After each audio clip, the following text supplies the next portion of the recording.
2025ஆம் ஆண்டின் ஜனவரி முதல் மே மாதம் வரையிலான காலகட்டத்தில் மலேசியாவின் ரப்பர் கையுறை ஏற்றுமதியின் மதிப்பு 6 பில்லியன் ரிங்கிட்டை எட்டியுள்ளது. மலேசியாவின் ரப்பர் கையுறைக்கு மிகப்பெரிய சந்தையாக அமெரிக்கா தொடர்ந்து இருந்து வருகிறது. அதைத் தொடர்ந்து ஐரோப்பிய ஒன்றியம், ஜப்பான், சீனா, 160க்கும் மேற்பட்ட பிற நாடுகள் உள்ளன என்று தோட்டம் மூலப்பொருள் துறை அமைச்சர் டத்தோஸ்ரீ ஜொஹாரி அப்துல் கானி தெரிவித்தார். கடந்த 2024ஆம் ஆண்டில் ரப்பர் கையுறை ஏற்றுமதியின் மொத்த மதிப்பு 15.4 பில்லியனாக இருந்தது.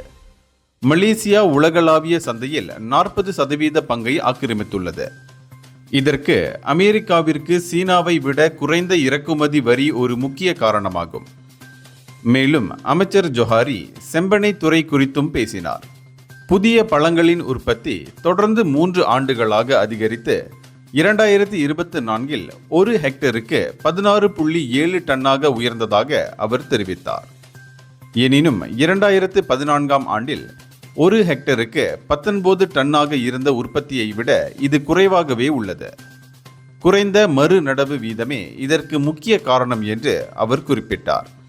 வருடத்திற்கு 4% மறு நடவு செய்ய இலக்கு வைக்கப்பட்டிருந்த நிலையில் சராசரியாக 2% மட்டுமே எட்டப்பட்டுள்ளது. இந்தியர்களின் இதய குரல் மக்களோசை.